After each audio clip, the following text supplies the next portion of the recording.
the other way, but just with all the movements, it was.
Para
Blanca para Telefutura.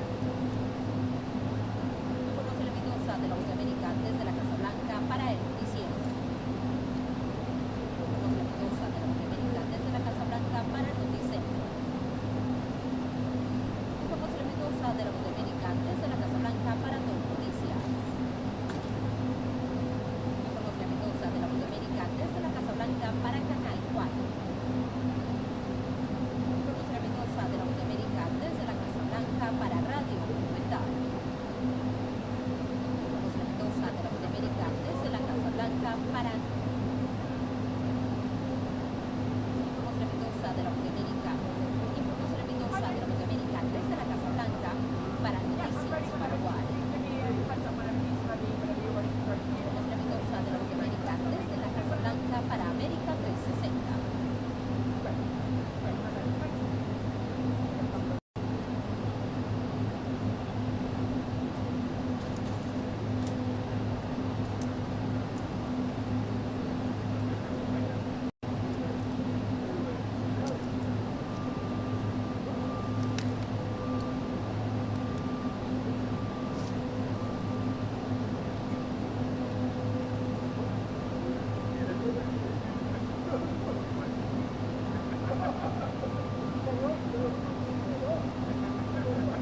long ago we understand that Donald Trump and Keir Starmer still having those comments that probably just listening to live on LBC. But what I'm seeing coming out of it so far, it looks very much like this could have gone better than Keir Starmer. Really good words coming from the US president, coming out of the Oval Office. Able to bring out a letter from the king and hand directly to the president, which was now incredibly well. An unprecedented second state visit to Donald Trump will be coming up soon. It's also being warned about the chamber of violence. We did not expect to hear those words coming out of his mouth, I don't think. He suggested that he will back it. He also talked about Keir Starmer with really more words, saying he's a good guy. He also had really more words to repeat as well. So far, so good here. And of course, we do still have the lunch. We do still have the press conference later on, and a lot of important issues to come, not least Ukraine, potentially anti-trade be on the agenda in just a couple of minutes' time. But so far, I think that is really, really happy with what they've seen so far.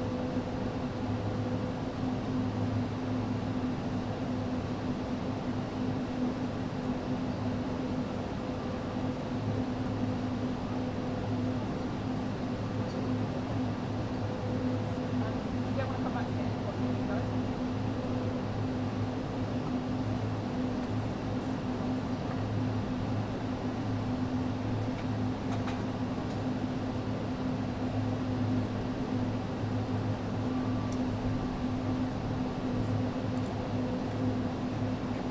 I'll be clear for now.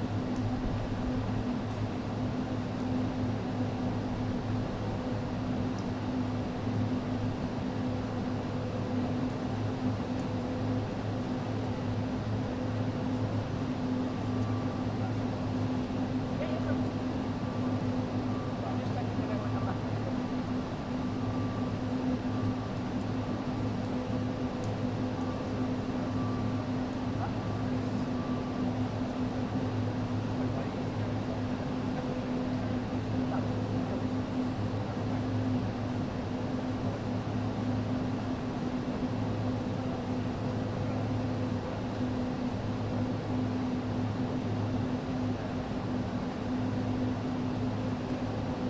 Quite busy, yeah. You can go in there now. Stand up there.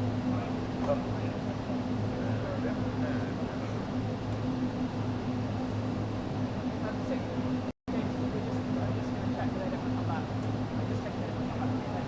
It's asking that.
Doing B-roll and getting it out.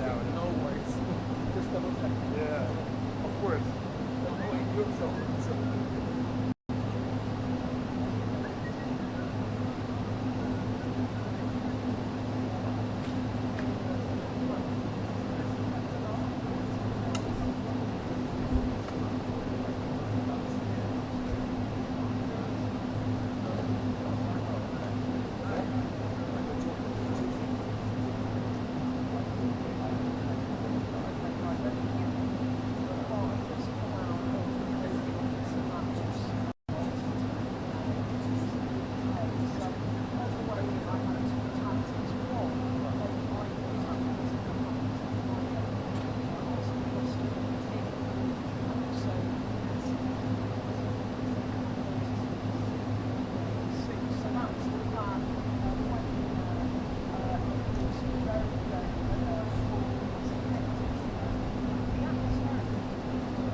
Mr. Trump, what have you in common with Keir Starmer?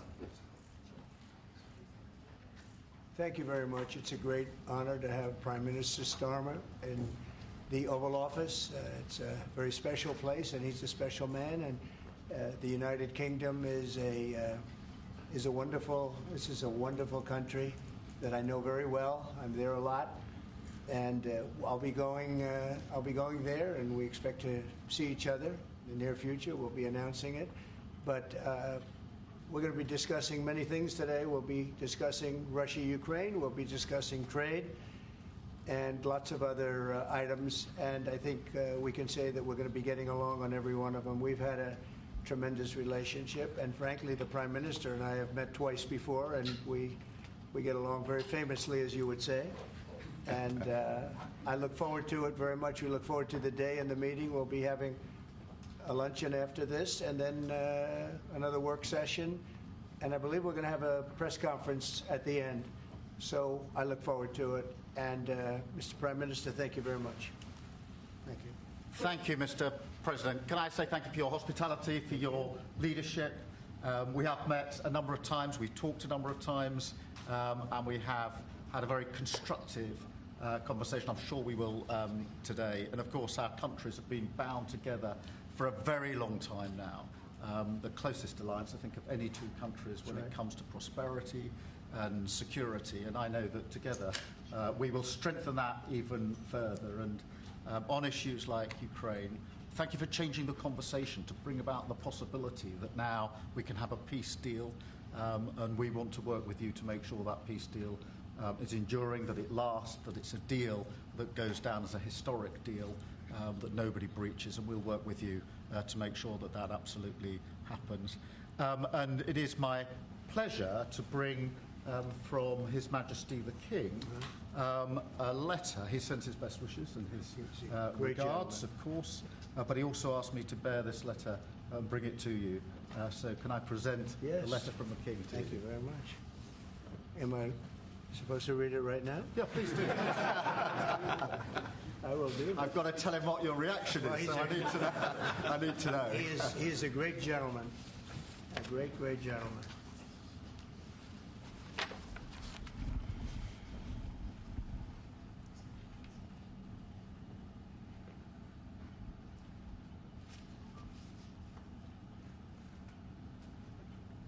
Oh, that's well. Well, that is really nice. I must make sure his signature's on that. Otherwise, it's not quite as meaningful. It is, and that's quite a signature, isn't it? Beautiful. He's a beautiful man, a wonderful man, and we appreciate it. I've known him, gotten to know him very well, actually. First term and now second term. Perhaps you'd like to say what that very important paragraph. Yes, so this is a letter from His Majesty the King. It's an invitation for a second state visit. This is really special. This has never happened before. This is unprecedented. And I think that just symbolises the strength of the relationship between us. So this is a very special letter. I think the last state visit was a tremendous success. It was. His Majesty the King wants to make this even better than that. So this is truly historic, an unprecedented second state visit, and he wants to talk that through with you. And that says at Windsor. That's really something. Yes. What I haven't got yet is your answer. I do need to. The answer is yes. On behalf of our wonderful First Lady, Melania, and myself, the answer is yes, and we look forward to being there and honoring the King and honoring really your country. Your country is a fantastic country, and it'll be our honor to be there. Thank you very much. Well, thank you very much, Mr. President. I shall happily take that back to His Majesty. It's beautiful. Thank you. Thank you. Thank you. I'm going to keep that one. You're going to keep that one. President Trump, Andrew and Tristan Tate landed in Florida today on a private jet after being released from custody in Romania. They are accused rapists, human traffickers, not thought of as good people in many circles. Did your administration pressure the Romanian government to release them, and if so, why? I know nothing about that. I don't know. You're saying he's on a plane right now? He's back. They already picked Yeah, I just know nothing about it. We'll check it out. We'll let you know. I do. Look, obviously this involves, there's an English element here, so obviously it's important that justice is done, and human trafficking is obviously, to my mind, a security risk, and so we'll catch up with the story in due course. You're aware? Are you aware? President, on veterans. I didn't know anything about it. Yeah. Mr. President, on veterans make up 30% of the federal workforce. Are you tracking how many veterans have been fired so far? Yes, we are. We are, and we take good care of our veterans, so we're watching that very carefully, and we hope it's going to be as small a number as possible. But we are having great success in slimming down our government. It's been really very successful, and some took payouts and buyouts, and others took other things, and some people we're finding out don't even exist. We're finding that we have a lot of people that don't exist, that people thought that did. We will be making a statement on that, but we're taking care of our veterans. We love our veterans. We're going to take good care of them. Okay, please. Mr. President, could you be persuaded as part of a peace settlement in Ukraine to provide air cover, a backstop security position to the contributions that Europe might make as well? Well, so President Zelensky is coming to see me on Friday morning, and we're going to be signing really a very important agreement for both sides, because it's really going to get us into that country. We'll be working there. We'll have a lot of people working there.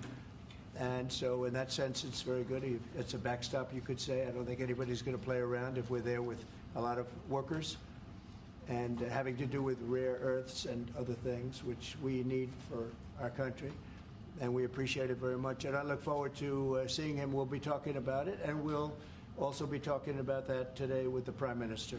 Yeah, I mean, as you know, we've already indicated that we'll play our full part in making sure that any deal, if there is one, and I hope there is, and I think this is a historic moment to make sure it's a lasting deal, and we're about to have a discussion about how we can make that work. But I have to say this, as I said yesterday, you're talking about a peacekeeping force. We have to make a deal first. Right now, we don't have a deal. We have Russia, we have Ukraine. I think we're very well advanced. I think Russia has been acting very well. We have Representatives Steve Witkoff and Scott and Marco and JD. We're all involved, every one of us, and a lot more. But I think we're very well advanced on a deal, but we have not made a deal yet. So I don't like to talk about peacekeeping until we have a deal. I like to get things done. I don't want to give it the bad luck sign. We don't want to do that. But we've had very good talks with Russia, and we've had very good talks, as you know, with Ukraine. Yes, sir. Mr. President, does the Prime Minister have to choose a closer relationship with the EU as he is seeking and a good trade relationship with you? Which one should you go for? Well, I think we have just a great relationship. We actually had a good relationship before. We've met a couple of times, and I'm very impressed with him. I'm very impressed with his wife, I must say. She's a beautiful, great woman. And I said you're very lucky. He's very lucky. And no, we've had a very good relationship. Are you worried about Britain potentially undoing some of the benefits of Brexit by seeking a closer tie with the EU, who you said was set up to screw No, I don't worry about that. States? I thought, frankly, what they did was the right thing at the time, and I think that'll probably prove out over the centuries. You have a long time to go. But I think I predicted that was going to happen, and it did happen, and it'll work itself out. I think it's already worked itself out. Yes. Mr. President, can I ask on Chagos, Mr. President? Keir Starmer has signed a deal to give away the Chagos Islands to Mauritius. Will you approve that deal? Well, we're going to have some discussions about that very soon, and I have a feeling it's going to work out very well. They're talking about a very long-term, powerful lease, a very strong lease, about 140 years, actually. That's a long time. And I think we'll be inclined to go along with your country. Yeah, I think it's sounding. It's a little bit early. We have to be given the details, but it doesn't sound bad. Yeah, please. Mr. President, you obviously can do business with our Prime Minister Keir Starmer. You said yesterday that the EU was constructed to screw the US when it comes to trade. What can our Prime Minister say to you to persuade you not to impose tariffs on the United Kingdom? Yeah, did I use the word that you said, that bad word? I think so. Well, I think that the EU, I've had problems with the EU because, and we're not talking about We happen to have a great relationship with you, but we do have problems with the EU because they've tariffed us. They do it in the form of a VAT tax, which is about 20%, and many other taxes. They sue our companies. They sued Apple, got $16 or $17 billion, which was, I think, totally a ridiculous decision. And they're suing Google for a lot of money. They're suing a lot of other companies, and we don't like the way they're treating our people now. We don't like the way they're treating our companies. They sell us cars. We don't sell them cars. They don't take our cars. They don't take much of our agriculture. And we have a deficit with them of about $350 billion. So I wouldn't say it's been such a great relationship personally, but other people did because it's politically correct to say that it's been good, but it hasn't been good. And we're going to change that. And we are going to have reciprocal tariffs. We're not going to have tariffs. We're going to have reciprocal. Whatever they charge us, we're going to charge them, which for many years, foolishly, I would have done that, but then all of a sudden we had COVID and we had other things to think about. So it took me a little while to get that on. But we had, in my first 4 years, we had the greatest economy in the history of, I think, the world, but certainly in the history of our country. I think we're going to have that again. But the EU was very, very tough on us from the standpoint of trade. Then you could take it a step further and go into NATO, and that was a very tough situation for us. I mean, that's been a very tough situation because we were paying a disproportionate share, and it wasn't good. So, as you know, they paid hundreds of billions of dollars after I got involved, and they evened it out a little bit, but not very much. And then if you look at the war, we're in for $300 billion plus, and they're in for $100 billion. They get their money back, and now we'll get our money back also. But under Biden, you wouldn't have done that. Biden did a terrible job, I have to say. I hate to say that about somebody that sat here just before me, but he did a terrible, terrible job. That war should have never happened, the war between Russia and Ukraine. Frankly, October 7th should have never happened. Israel, that should have never happened. What happened there should have never. Inflation should have never happened. Afghanistan should have never happened. The way they got out, not getting out, but the way they got out.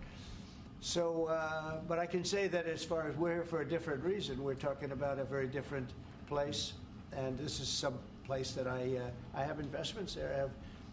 I own Turnberry, I own Aberdeen, and I own a great place called Doonbeg in Ireland. So, you know, I have a great warm spot for your country. And our trade, obviously, is fair and balanced, and in fact, you've got a bit of a surplus, so we're in a different position there. And obviously, we've contributed hugely in relation to Ukraine, and taken together with Europe, there's about 50% It'll of what's work gone out. in. It'll work. It's going to work. Thank you. So does that mean there won't be any sanctions on the UK then? We'll have to take a look. I mean, we're going to have a good discussion today, and we have some very talented people on the other side, and we have some people that probably aren't as talented as them, but they're pretty good. Marco, what do you think? Our people are pretty good. And now we're going to have a good discussion, and we'll be talking about that. Mr. President, I just wanted to ask, Mr. Starmer, the Prime Minister has said that he believes that Vladimir Putin would be at risk of invading Ukraine again without a sufficient backstop. Do you think that Vladimir Putin would be likely to invade again in the event of a peace deal? I don't think so. I think when we have a deal, it's going to be the deal. I don't think if I didn't win the election, I don't think we'd be even talking to Putin right now or anybody else. I think it would just, you know, I don't know if you're looking at the stats, but thousands of people are being killed a week, soldiers mostly, because the towns have been destroyed. But thousands of soldiers. This was a very bad week, by the way. I get the stats. Terrible numbers. And you're talking about a human life. Number one, I want to see that. And it doesn't involve American soldiers, but it's Russian and Ukrainian soldiers. And I think I'm speaking for both. Yeah. Number one, we want to see that stop. And number two, I want to stop paying the kind of money that we're talking about. You know, we're helping, and we're helping NATO, but we're helping a lot, more than anybody else by far, and I want that to stop also. Mr. President, Jeff, go ahead. Thank you, sir. You talked about trade tariffs this morning on your social media site. Just a question about China. 10% tariffs has already been implemented on China. Are you planning to do an additional 10 above the 10? This will be an additional 10 above. And is there, from the talks with Canada and Mexico so far. Are you not seeing the progress that you wanted in order to I don't see it at all. No, not on drugs. We've done a great job. If you look at Tom Homan, he's been incredible, and Christie, they've done a great job in terms of the border. But the drugs continue to pour into our country, killing hundreds of thousands of people. We're losing substantially more than 100,000 people. I mean, dead. They're dead. The families are destroyed after that happens. So it's, you know, it's not just that. That's the ultimate. But the families are absolutely destroyed. The drugs come in through Mexico. They come, a lot of them, not all of them, but a lot of them come from China. And that's why we did that. It's 10 plus 10. In 10 case, plus 10 was there confusion on that? There was, sir, yeah. Okay, 10 plus 10. It's a second 10. And I think you'll, I think you're going to see, eventually you're going to see drugs stopping, because the country should not be allowing those drugs to come into the United States of America. And we're not going to allow it to happen. So that goes on the 4th of March. And then on the 2nd of April, we have reciprocal tariffs. That's reciprocal, where we charge countries what they're charging us. And nobody should have a problem with that. We have reciprocal. It's reciprocity. It's something that I think everybody I've spoken to said that's fair, and it is. If somebody charges us 25%, we charge them 25. If somebody charges us 10 or 15 or 30 or 70, we charge them an exact like amount. And it's pretty simple, but it's reciprocal tariffs, because the United States has been taken advantage of by many, many different countries, including our friends, friend and foe. And in many cases, our friends took bigger advantage of. When you talk about the EU, we're talking about the EU. The EU has been really very bad to us in terms of trade. And I'm a different kind of a president. I can't let that happen. Thank you. Yeah, please, ma'am, go ahead. Mr. President, what would you be willing to do if Vladimir Putin did not stick to the terms of any deal on Ukraine? If he not what? He did not stick to the terms of any deal on Ukraine, because he has a history of not sticking to his word when it comes to international agreements. I think he'll keep his word. I think I've spoken to him. I've known him for a long time now. You know, we had to go through the Russian hoax together. That was not a good thing. It's not fair. That was a rigged deal, and had nothing to do with Russia. It was a rigged deal with inside the country, and they had to put up with that too. They put up with a lot. It wasn't just us. They had to put up with it, with a phony story that was made up. I've known him for a long time now, and I think he will. I don't believe he's going to violate his word. I don't think he'll be back. When we make a deal, I think the deal's going to hold. Now, they're going to have security. You're going to have security. Yep. You're going to have soldiers. I know France wants to be there. The president has said he wants to have soldiers there. I don't think we're going to even be necessary, but I don't think there'll be any problem with keeping the deal with the security. We're going to discuss that. You want to say something? No, I was just going to say, I mean, the deal, if we get it, is going to be hugely important. I don't think it would have happened if the space hadn't been created for it by yourself. But if there's a deal in, we've got to make sure it's a deal that lasts, that is not temporary, that lasts, and that's why we need to make sure that it's secure, and we've lent in and said we'll play our part, and we've talked and we will talk about how we work with yourself, Mr. President, to ensure that this deal is something which is not violated, because it's very important that if there is a deal, we keep it. And that will be, and I think I could say that will be the easy part. That's the part we look forward to, because putting security there, that's the part we all look forward to. That's easy. The difficult part is getting the deal made. So, but I think we've come a long way. Did you have something? Yeah, on a personal level. He's got such a nice face. Oh. He's smiling. But watch, he'll ask a total killer question. Those are the ones. I've known him a long time. They're the ones that get you. No, he looks like a nice guy. On a personal level, Mr. President, what do you get on most? What's your common ground with Sir Keir Starmer? Because you're both from different political backgrounds. It's true. I think I can say this because we've known each other now really for a little while. This is not our first meeting, as you know. He loves his country, and so do I. That's our common theme. He loves his country, and I love our country. And we also have two countries that have gotten along for the longest period of time. Yeah. Number one ally on each side. And we have good. France and Australia, we have a lot of good ones.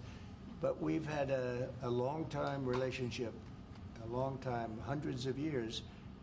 And we like each other, frankly, and we like each other's country, and we love our country. and I think that's our common thread. Okay? Mr. President, the Europeans... Yeah, please. On tariffs, you just said with China... Who are you with? I'm with The Independent. Oh, that's good. It's on tariffs. You just said with It's China... independent, yeah. we charge them. We charge them as in we charge China, but the tariffs are paid eventually by American importers and consumers. No, they're not. No, I think they're paid for by the country. But, you know, look, we can get into that. I put a lot of tariffs on in my first term, and we made tremendous amounts of progress because of those tariffs. China paid us hundreds of billions of dollars, billions. We never had because they took advantage. And President Xi's a friend of mine, but he knows better than anybody he took advantage of our country. He took advantage of presidents that didn't know what they were doing. And they expect them. They actually expect them. The smart countries expect them from me because they know me and they know our country. But they got away with murder for decades, and we just can't let that happen anymore. Behind you, please. That's very kind, Mr. President. It sounds as though one of you completely trusts President Putin and one of you doesn't trust him an inch. Have I got that right? And why do you trust him? Look, you know, it's trust and verify. Let's call it that. And I think we both can be that way. You have to verify because you never know what's going to happen. I know a lot of people that you would say no chance that they would ever deceive you, and they're the worst people in the world. I know others that you would guarantee they would deceive you, and you know what? They're 100% honorable. So you never know what you're getting. No, I have confidence that if we make a deal, it's going to hold. Mr. President, on fentanyl, Mr. President, less than 1% of all fentanyl that comes into the U.S. is apprehended at the Canadian border. So why use fentanyl as a reason because they should be apprehending much more. They're only apprehending 1%. You're right about that. It's a little more than that. But they should be apprehending much more because a lot comes through Canada. And as Mexico gets stronger in terms of the border, it goes up to Canada. And a lot of drugs are coming in through Canada. We can't have that. Mr. President, yeah, go ahead, please, in the back. Is there anything you can say tomorrow to President Zelensky to reassure him that his country's war hasn't been in vain and its sovereignty is not going to be threatened by any deal with Russia? Well, you know, he's coming. Perhaps he's already on his way. And we're going to be signing the deal together, probably in front of the media. And we're going to be having a good conversation. No, we want to work with him, President Zelensky, she said before.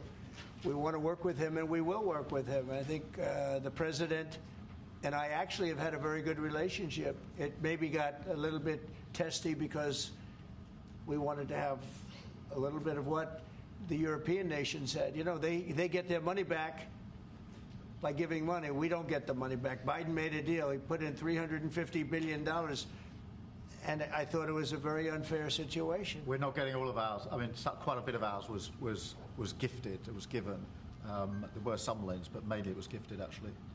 Mr. President, the Europeans want Ukraine to be part of NATO as part of this deal. Are you willing to budge on that at all, or is it a firm? Well, I could be very nice and say, oh, well, we'll work to it. Look, it's not going to happen. It's just not going to happen. That's what started this whole thing. Biden said that, and all of a sudden the guns started. That was one of the primary reasons it started. And this was long before President Putin. They never said it was an impossibility. So we can say, oh, gee, well, we'll try. But that's something that's just not going to happen. And then the other question I ask is about the land. Will you get your land back? Well, they've fought long and hard on the land, and you and I will be discussing that. And we're going to certainly try and get as much as we can back. But on the NATO, it's just not, that's not going to happen. Yeah, please. Mr. President, you talked about having common ground with Keir Starmer, but there are things you disagree on as well. You described Zelensky as a dictator. He describes President Putin as a dictator. Do you see that as a problem? The relationship between President Zelensky and President Putin is not a good one. You've noticed, right? It's not a good one. It's not a good relationship. And we're going to have to try and work something out. Sometimes that happens. I get along with both. I have a very good relationship with President Putin. I think I have a very good relationship with President Zelensky. And now we're doing the deal, and we're going to be in there. We're going to be actually in there and digging our hearts out. And hopefully, we need the rare earth, and we have some here, but we don't have enough. We're our economy is very strong, and we need a lot of things that in some cases we don't have here. So I think we're going to have a very good relationship, but the relationship between them is not the best. Mr. President, do you still think that Mr. Zelensky is a dictator? Did I say that? I can't believe I said that. Next question. Sir, will you be discussing AUKUS, sir? Yeah, please, go ahead, Yeah, sir. George Parker from the Financial Times. Can you see any situation where US forces could be deployed as a backstop in a peacekeeping operation in direct confrontation with Russian forces? Well, there is a backstop thing. You know, first you're going to have European countries because they're right there. We're very far away. We have an ocean between us. But we want to make sure it works. So I don't know when you say backstop, you mean a backstop psychologically or militarily or what? But we are a backstop because we'll be over there. We'll be working in the country.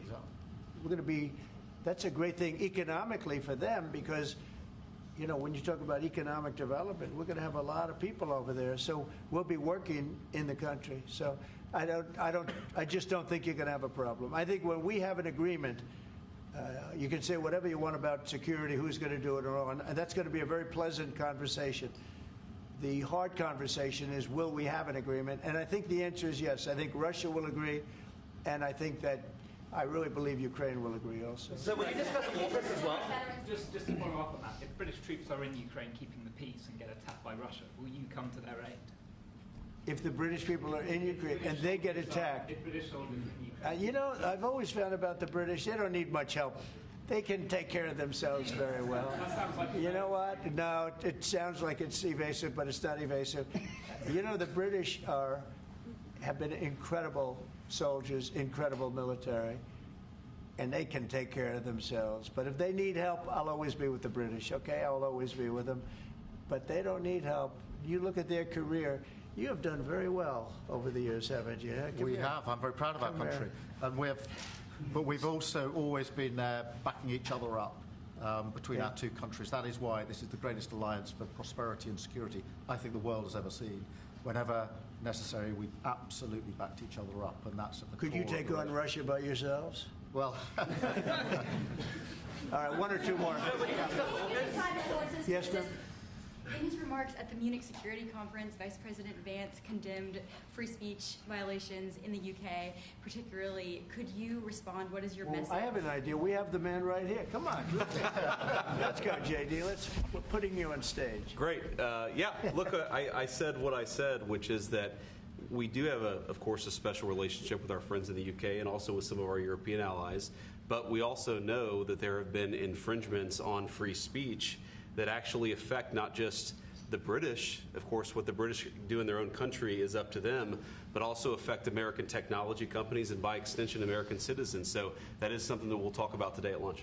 We've had free speech for a very, very long time in the United Kingdom, and it will last for a very, very long time. Well, no, I mean, certainly we wouldn't want to reach across US citizens, and we don't, and that's absolutely right. But in relation to free speech in the UK, I'm very proud of our history there. Will you discuss AUKUS, though? Will you be discussing AUKUS with the Australians and the Brits? Will you be discussing AUKUS with the Prime Minister, sir? What does that mean? AUKUS, the Australia-US Defence Alliance. Yeah, well, we'll be discussing that. We've had another great relationship, and you have too, with Australia. Yeah. We've had a very good relationship with Australia, please. Mr. President, while we have the Vice President here, are you both disappointed that the AfD didn't come first in the German elections, given your previous support for them? No, whatever happens with Germany, look, the relationship has been very strong with Germany, but we'll have to see what happens. They have a lot of things going on right now. We'll have to see. No, I'm not disappointed about anything. If anything, you would say that the group that we would be most opposed to lost, but we got along with them also. We have a very good relationship with all groups in Germany. Former Blackwater CEO Eric Prince was on our channel News Nation. He was talking about his proposal to use private forces to assist in deportations. Have you read that proposal, and do you support it? No, I haven't seen it. I don't think it's necessary. Our people are doing a phenomenal job.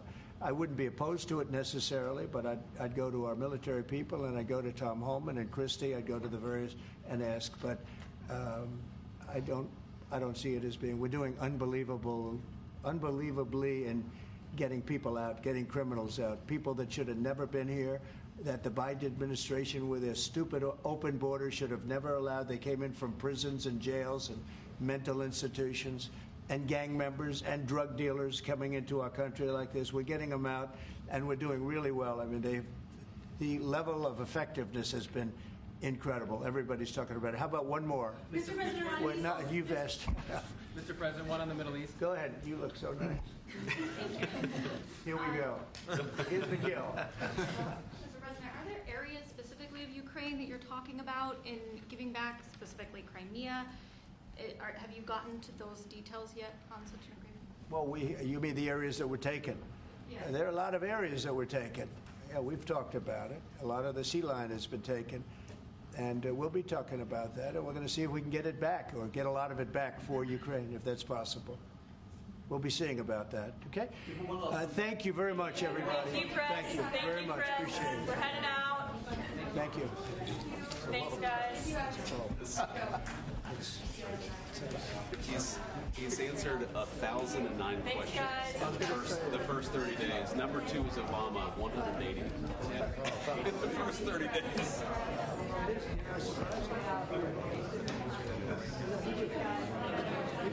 He didn't do well.